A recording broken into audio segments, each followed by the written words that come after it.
Hi there, and welcome back to A Life Worth Living. We've been exploring the secret of Paul's contentment in Christ and how Jesus makes our lives worth living. In our last session, we looked at how Jesus gives us new responsibilities. Paul's letter to the Philippians is a letter he wrote to his friends. In chapter 2, verse 12, he writes, "My dear friends." Not only is Paul writing to his friends, he's also speaking about friendship in this passage. Like Jesus, Paul had a small group of very close friends around him.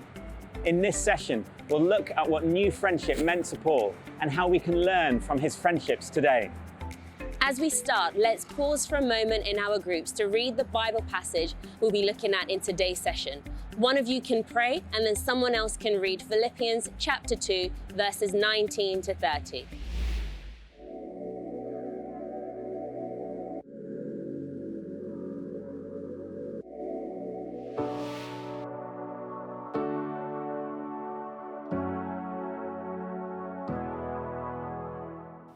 A woman who'd recently become a Christian wrote to me, "It is such a joy to have Jesus as a friend. As his friends, become your friends too, to share one's joys, laughter and problems, which then distill hope, faith and happiness." The COVID-19 pandemic revealed how friendship is more important than ever. The social isolation felt by so many through long and difficult lockdowns showed us how much we need connection with each other. We're not meant to go through life alone. What is life all about? You could say life is all about friendship. It's the reason for which we were created. We were created for relationship. In Genesis, we read that Adam and Eve walked with God in the cool of the day. They were created for friendship with one another. In that creation narrative, everything that God created is called good, but there was one thing that wasn't good. Genesis 2, verse 18 says, "It is not good for man to be alone." So God created a suitable helper. Of course, marriage was part of God's solution, but human friendship is God's greatest answer to the issue of loneliness. As we go on in the book of Genesis, we see that things went wrong. It was the sin of Adam and Eve that caused the breakdown of their friendship, not only with God, but also with each other. And you see right there the issue that we all face. Because of the separation caused by our sin, we have this longing for friendship. But at the same time, we have this issue with relationships where we are constantly creating friction with each other and falling out. Someone described it to me as being like two porcupines in winter that want to get close to each other to be warm, but as they get close to each other, they hurt each other and come apart again. That's sometimes what human relationships are like. On the cross, Jesus destroyed the barrier between us and God and a barrier between people. Ephesians 2, verse 14 says he destroyed the dividing wall of hostility. He made it possible for our friendship with God and one another to be restored. And he demonstrated what friendship is all about in his own life through having a group of friends around him. In John's Gospel, he described the chosen disciples not as servants, but as friends. Within that group, he had a small group of 3 friends he was especially close to, one of whom was his closest friend. He demonstrated that marriage is not the only solution to aloneness. Close friendship is another solution. Today's over-sexualized society often undervalues the God-given value of friendship. Let's take some time to pause for discussion in our small groups. What does friendship mean to you? What do you think about the idea of having friendship with God?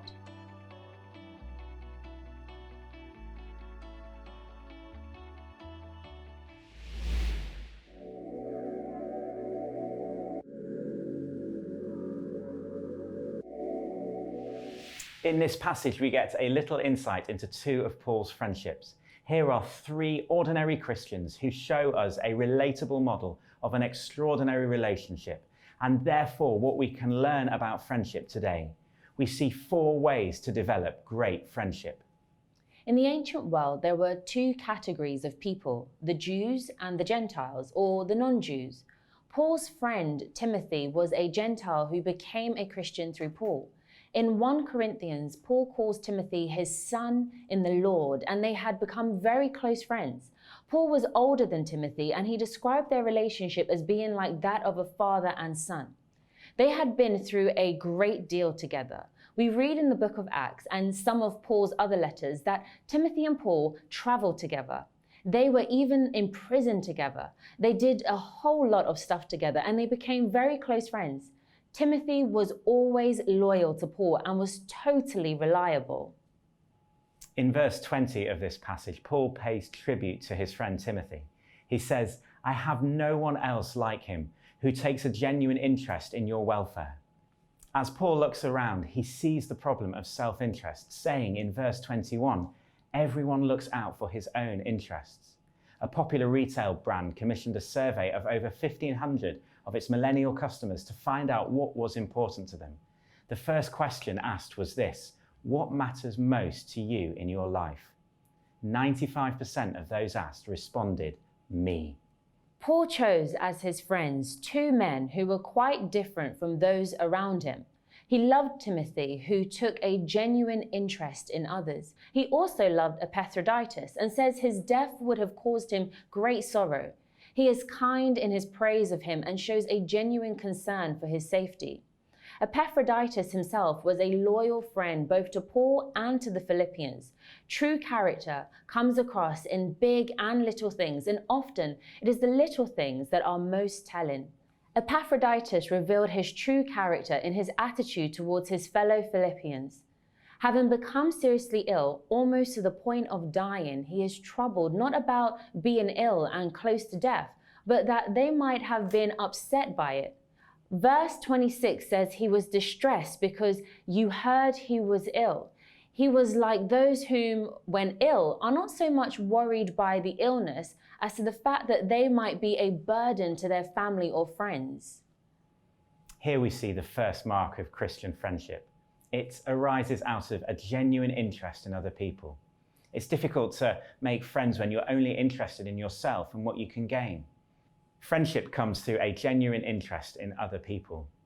Dale Carnegie, who wrote How to Win Friends and Influence People, said, "You can make more friends in 2 months by becoming interested in other people than you can in 2 years by trying to get other people interested in you." I once went to a seminar on global politics. I remember one of the speakers saying that his mother had taught him as a child that if you want to make friends, you have to learn to play with other people's toys. It was such a profound statement because it applies to everything in life. It does apply to global politics. It also applies to church relationships. It applies to all our friendships. If we want to make friends, we've got to learn to play with other people's toys. We've got to be interested in the things that they're interested in. Genuine love for others should not be confined to those who are already Christians. Friendship is by far the most effective way to pass on the good news of Jesus Christ. We don't make friends in order to evangelize, but friendship and evangelism go hand in hand. We make friends because we're genuinely interested in others. And because we're interested in others, we want to tell them about Jesus.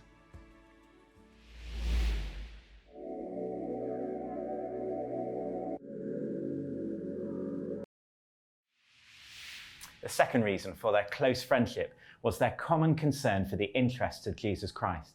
It's human nature to only look out for our own interests. When you look at a group photo, who is the first person that you look at? I heard about one man. He was arrested while staring at his own picture outside a police station. It was a wanted poster. Friendship is formed by looking outward together in the same direction. When friends go to a football match together, they chat whilst looking in the common direction. Friendships are like that. C.S. Lewis says this: "We picture lovers face to face, but friends side by side. Their eyes look ahead." But of course, Christian friendship has a different dimension because our eyes are not just fixed on football or some other common interests. Our eyes are fixed on Jesus. That brings a totally different level of friendship: trust, security, forgiveness, and openness. Paul, in searching for ways to describe this level of friendship, often uses the word brother. He describes Epaphroditus as a brother in verse 25. In his first letter to the Thessalonians, he describes Timothy as a brother. In my own life, I have a few Christian friends who I think of as brothers. They know everything about me, and I know everything about them. When I need them for anything, they are always there to support, pray, and point me to Jesus.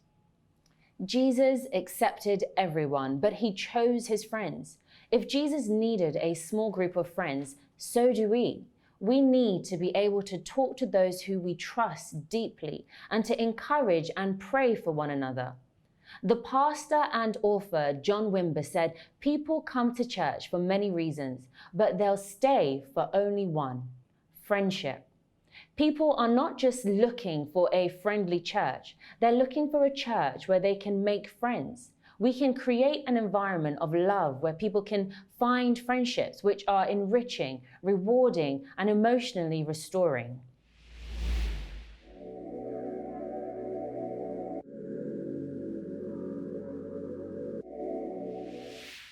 The third mark of Christian friendship is that it arises out of a common vision and goal for our lives. Paul and Timothy served together in the work of the gospel. Timothy ungrudgingly accepted second place so long as he could serve. Paul did not lord it over Timothy. Likewise, verse 25 says Epaphroditus was a fellow worker. So often it is working together for the gospel that brings us close to our Christian friends. Fellowship and mission go hand in hand in the New Testament. It is important to meet with other Christians simply to be together, to talk and to pray. But if that ever becomes an end in itself, it is self-defeating. Unless we are involved together in the work of the gospel, such groups become inward-looking and ineffective. But as we work together, our friendships flourish and blossom. As different denominations work side by side, unity grows. We can only achieve unity by working together to bring the good news of Jesus to those outside of the church. During the COVID-19 pandemic, we saw Christians work together to provide meals to the vulnerable and support the isolated. As Christians, we have a shared goal to make a difference in the world around us, and what unites us is infinitely greater than what divides us. Paul regarded both his assistant Timothy and his congregation, the Philippians, as his friends. That surely is the only real basis for a flourishing church: close friendships among the leaders, between the leaders and the congregation, and among the congregation, as we all serve together in the work of the gospel.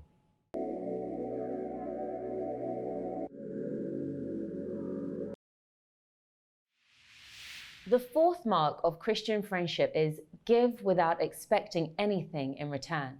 This is so different from our modern culture. In our culture, if you pay for my lunch, that means next time I have to pay for your lunch. We keep account. If I do something for you, then you do something for me.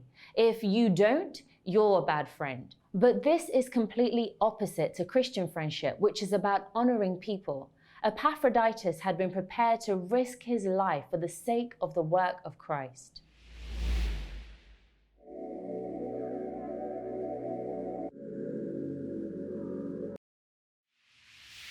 In verse 25, Paul describes Epaphroditus as a brother, fellow worker, and fellow soldier. The Christian life is not all easy. We are fellow soldiers. The battles we face may not be as severe as those of the early church, or indeed some parts of the world today. For example, the church in the West doesn't face prison, torture, and death, but nevertheless we face very real opposition. Genuine Christian faith is often despised and ridiculed. Christian friendship means supporting one another in the battles of life. Epaphroditus had been prepared to risk his life for the sake of his friend Paul. His name suggests his parents devoted him to the service of Aphrodite, the goddess of love, and also the patron of gambling. His name may mean one blessed with gambling luck. Whether or not that is true, it certainly was true that he had the character of a risk taker. The expression used in verse 30 could be translated as hazarding his life, but is more accurately translated as gambling his life. It may have been that by associating himself with Paul, who was in prison on a capital charge, that Epaphroditus risked the same charge. Or it may be that he risked draining his life by excessive hard work and disregard for his own health. Whichever it was, or whether it was a combination of the two, Epaphroditus showed reckless courage on behalf of Paul. This is the mark of true friendship. Paul himself and Barnabas are described in Acts chapter 15, verse 26, as men who have risked their lives for the name of our Lord Jesus Christ. A little girl named Liz, who was suffering from a rare and serious disease. Her only chance of recovery appeared to be a blood transfusion from her 5-year-old brother, who had miraculously survived the same disease and had developed the antibodies needed. The doctor explained the situation and asked the little boy if he would be willing to give his blood to his sister. He hesitated for only a moment before taking a deep breath and saying, "Yes, I'll do it if it will save her." As the transfusion progressed, he lay in bed next to his sister and smiled, as they all did, seeing the color returning to her cheeks. Then his face grew pale and his smile faded. He looked up at the doctor and asked with a trembling voice, "Will I start to die right away?" The little boy had misunderstood the doctor. He thought he was going to have to give his sister all of his blood in order to save her. This boy loved his sister so much that he was willing to die instead of her, as her substitute. This possibly fictional story is simply an illustration of what loving substitution means. When talking about his friendship with his disciples, Jesus said this, "Greater love has no one than this, to lay down one's life for one's friends." All friendship involves taking risks. Jesus made himself vulnerable to his friends. He was totally open with them. In John 15, verse 15, he said, "I have called you friends, for everything that I learned from my Father I have made known to you." Yet in the end, he was betrayed by one of them, deserted by the others, and disowned as an embarrassment. Friendship will always involve the risk of rejection, hurt, and being let down. But it is in giving that we receive. It is in risking our own lives for others that we find life and friendship. We are not to seek friends for ourselves, but to be friends to others. We are not to look to our own interests, but to those of Jesus and of others. This is where true joy is to be found. A popular definition of joy is J-O-Y. Jesus, others, yourself, in that order. Epaphroditus had this order right, and that is why Paul expected him to bring joy. Paul tells us to honor people like that. In Paul, Timothy, and Epaphroditus, we see people who were following the example of Jesus Christ, who showed them and us the meaning of true friendship. Let's take some time to pause for discussion in our groups. As a group, how do you hope to deepen your friendship with one another? How can your group share in the work of the gospel with each other? And then in pairs, take some time to honestly share how you are and what you'd like prayer for. Spend time praying for each other. Thanks so much for joining us for this session of A Life Worth Living as we explored how Jesus gives us new friendships. In our next session, we'll begin reading through Philippians chapter 3 together and see how Jesus gives us a new confidence. Why don't you close your session together in prayer now?